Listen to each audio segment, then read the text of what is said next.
daun salam, daun talas, ada kentang, ada nanas. Yang tadi jawab salam saya dengan keras, saya doakan hutangnya lunas. Bapak-ibu yang saya hormati, saya perkenalan sedikit. Nama lengkap Muhammad Ridwan Kamil. Dari namanya ya kurang islami apa, kira-kira begitu ya. Doa orang tua agar meneladani Rasul, menjadi insan yang diridhoi Ridwan, menjadi insan kamil, insan sempurna, paripurna. Saya anak kedua dari 5. Cuman kakak dan adik saya namanya beda rumusnya, awalannya akhirannya Zaman. Kakak saya Erwin Muniruzaman, adik saya Erik Komaruzaman, adik saya yang bungsu LP Nazmuzaman. Saya sendiri Muhammad Ridwan Kamil. Jadi agak nyambung pantunnya. Saya tanya ke umi saya, kenapa? Apakah saya anak angkat ketemu di angkot? Ternyata yang lain diberi nama orang tua, saya diberi nama oleh kakek saya langsung.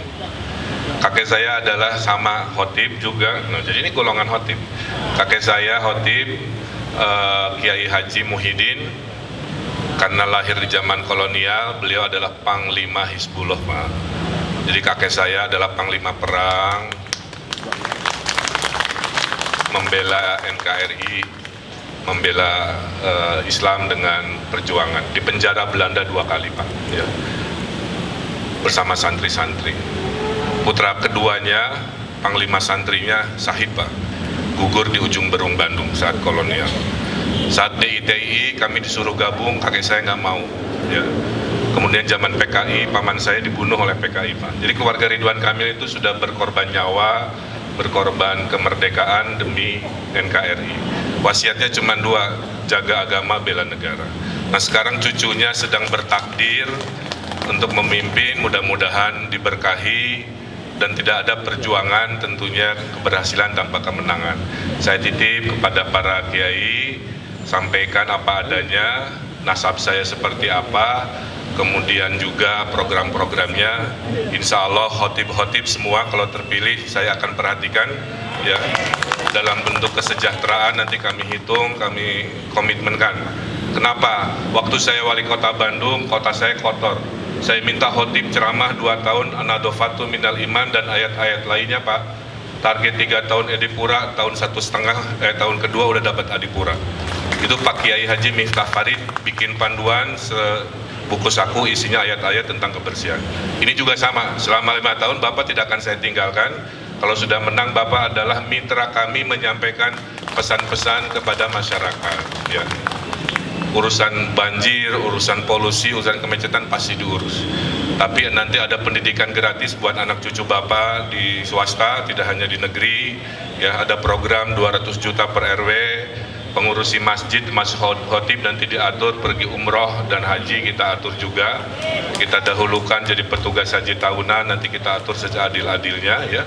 Program lagi mengaji tentunya yang baik juga kita lanjutkan, karena buta huruf Al-Quran masih tinggi, Pak, ya. Jadi jangan hanya main HP, dunia yang tidak akan pernah berhenti. Waktu jadi gubernur, Pak, saya ada program namanya Satu Desa Satu Hafiz Quran, namanya Sadesa. 5.300 desa di Jawa Barat. Di 5 tahun saya semua sudah punya penghafal Quran 30 juz.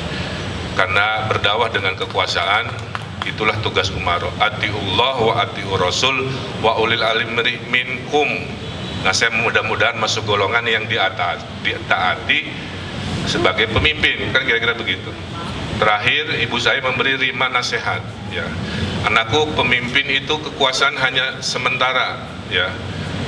Kalau Allah kehendaki kamu jadi, kalau Allah nggak kehendaki kamu nggak jadi. Ali Imran 26, kulillahumma malikal mulki tutimuka mangtasya wa tangzimuka mimantasya. Artinya karena sementara jangan sombong. Yang kedua, niatkan kekuasaan untuk ibadah. Makanya saya ibadah, Pak. Jadi saya tenang karena ada tujuan, bukan ngejar popularitas buat ngejar kaya. Wa ma khalaqtul jinna wal insa illa liya'budun. Yang ketiga, anakku, kekuasaan harus bermanfaat, bukan pencitraan buat di meja, tapi ke lapangan, cari solusi, bikin tanda tangan, menggratiskan sekolah, membayari dokter nanti ke lansia-lansia di kampung-kampung dan lain sebagainya. karena harus jadi khairun nas anfa'uhum linnas. Yang keempat, pemimpin harus adil. Bapak saya urus, Muslim saya urus, yang Kristiani harus saya urus juga, karena pemimpin harus adil. Tapi adil dalam Islam adalah menempatkan segala sesuatu sesuai takarannya. Kenapa harus adil? Karena tegaknya sebuah negara, 4 perkara: ilmunya para ulama, adilnya pemimpin, dermawannya orang kaya, amin, dan didoanya para duafa. Kelima, kata ibu saya, kalau kamu jadi pemimpin, dahulukan duafa dan fakir miskin. Di surat Al-Maun, ara'aital ladzi yukadzibu bidin fadzalika allazi yadul yatim wala yahudu ala tu'amil miskin. Supaya saya nggak jadi golongan pendusta agama. Jadi gubernur, rajin sholat, rajin ngaji, tapi yang miskin banyak, kan saya pendusta juga. Itu Pak, kira-kira ya syariatnya dari ibu saya. Dan saya dulu 2016 sempat diajak oleh partai Pak untuk nyagup melawan Pak Ahok. Semua mendukung saya Pak, kecuali ibu saya. Ibu saya bilang, kamu masih wali kota, kamu nggak boleh ke Jakarta, kamu bereskan dulu sumpah kamu, nanti takdir Jakarta akan datang sendiri ya. Jadi itu Pak, saya tadinya mau melawan kalimat ibu saya karena ingin jadi gubernur Jakarta, tapi saya ingat satu syariat, ridhollahu fi ridho walidain. Kira-kira itu, seiring dengan datangnya berkah hujan, saya cukupkan sekian. Beli kado isi sepatu sama ke pasar baru membeli baju. Pasangan Ridho nomor urut 1, siap membawa Jakarta Baru, Jakarta Maju. Kalau saya teriak Jakarta Baru, teriak Jakarta Maju. Kalau saya teriak Ridho, menang, satu putaran. Titip nanti khotib di Jumat ya, karena sekarang ada khotib-khotib bilang pilihlah pemimpin yang orang Jakarta katanya. Yang dipilih itu bukan itu, yang dipilih itu orang bertakwa, baru lain-lain, betul? Buat apa sedaerah tapi jauh dari urusan keumatan. Siap ya, ya. Siap. Jakarta Baru, Jakarta Maju. Orang keras Pak, harus terdengar sampai Mekah. Ya, Jakarta Baru, Jakarta Baru, Ridho, menang, Ridho. Terima kasih.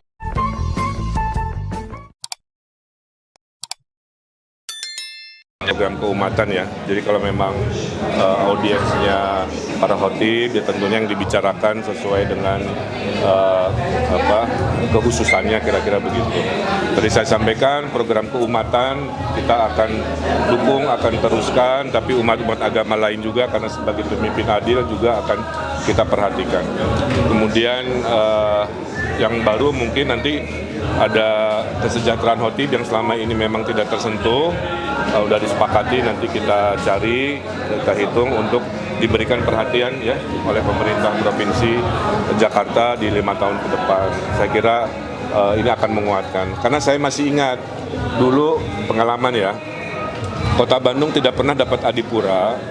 Terus saya bersama para khotib-khotib di Kota Bandung meminta ceramahnya itu tentang kebersihan ya. Itu 2 tahun intensif di pengajian di mana-mana. Hasilnya ternyata targetnya lebih cepat ya mendapatkan adipura itu. Jadi ini adalah contoh, nanti setelah terpilih pun mereka-mereka yang bisa mempengaruhi masyarakat ini adalah bagian dari agen pembangunan untuk menyampaikan, memviralkan program-program tentang sekolah gratis, pasar sembako murah, tentang dokter keliling buat lansia dan lain-lain.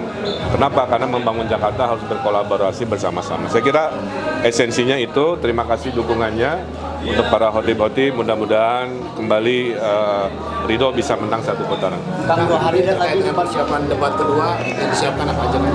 Tadi pagi udah latihan ya, jadi temanya ekonomi, pelayanan dasar, infrastruktur. Detailnya nggak bisa sekarang tentunya nanti, tapi intinya lebih ke persiapan latihan. Karena pembukaan hanya 4 menit, penutupannya 2 menit, penjawabannya 1 menit. Jadi, tapi topik banyak gitu ya. Jadi memang tantangan debat itu bagaimana banyak gagasan, banyak teori, tapi waktunya pendek. Sehingga tadi lebih banyak pelatihan public speaking yang cepat, tepat, dan menghibur. Kang, ini umroh gratis itu Kang, kayak pengurus masjid? Umroh gratis itu pengurusi yang sifatnya memakmurkan masjid golongannya. Bisa yang menjaganya marbot, bisa pengurus DKM, dan khotib. Nanti dicari format adilnya lah, karena semua melakukan itu. Yang gereja juga sama, apakah nanti pendetanya, apakah pengurus gerejanya, apa yang menjaga gerejanya juga sama. Ini berlaku untuk umat-umat agama lain. Kang Emil, Ini kan dari kemarin ada 2 survei yang hasilnya berbeda. Kalau Kang Emil melihat ini, apakah ada upaya mendegradasi elektabilitas Kang Emil melalui hasil-hasil survei, dan apakah ada imbauan untuk masyarakat terkait dengan survei-survei yang belakangan ini sering muncul, Kang? Survei itu bukan penentu takdir. Takdir akhir tidak dibaca oleh survei hari ini. Survei itu hanya alat untuk menganalisa sejauh mana apa yang kita upayakan terhadap persepsi kan. Tadi dulu.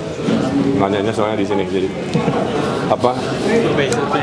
Jadi kalau hasilnya kurang memuaskan, jawabannya apa? Kami bekerja keras sampai akhir waktu. Kalau surveinya bagus, sudah tembus 50, kami ucapkan syukur, tetaplah bekerja keras sampai akhir waktu. Jadi jawabannya sama. Mau surveinya bagus, mau turun, kami tidak pernah mempersepsikan ini menaikkan atau menurunkan, mendegradasi. Justru kalau saya membaca survei ya, saya nggak baca elektabilitasnya, saya buka wilayahnya. Oh, kuat di usia tertentu, lemah di usia tertentu. Oke ya, perkuat. Kita kuat di wilayah mana, lemah di wilayah mana. Jadi strategi Ridho itu sangat ilmiah. Jadi bukan tentang satu lembar elektabilitas saja, justru ada puluhan lembar yang kita baca. Oh, disukai oleh golongan usia tertentu, pendidikan tertentu, isu-isu apa yang dianggap mereka. Sehingga saya kampanye nggak usah ngomongin, maaf ya, 10 yang aneh-aneh dan terlalu rumit, ternyata di masa masyarakat hanya 3 besar. Itu cara saya merespon terhadap survei. Jadi mau baik mau buruk bagi saya adalah evaluasi aja. Kayak terakhir. Walaupun tetap ada perbedaan antar survei itu. Saya juga nggak ngerti ya, karena saya bukan ahli survei, saya hanya konsumen dari membaca hasilnya seperti kawan-kawan media juga. Tanyanya ke ahlinya, kira-kira begitu ya. Bisa mungkin karena beda orang yang disurvei, saya juga kan nggak tahu ya. Objeknya kan lain-lain. Tapi saya kira itu aja. Jawabannya adalah survei adalah alat untuk mengevaluasi diri. Oke? Terakhir ya. Kan di USA sudah borong jersey Persija untuk ketemu. Ya, saya beli kaos Persija 3 tadi. Dan historis punya Pak Greg dulu ya. Tahun berapa ada tanda tangannya. Ya nanti dipakai pada waktunya. Ketemu Jackmania kapan? Ya nanti dikabarin. Oke ya, makasih ya. Terima kasih, Kang Emil.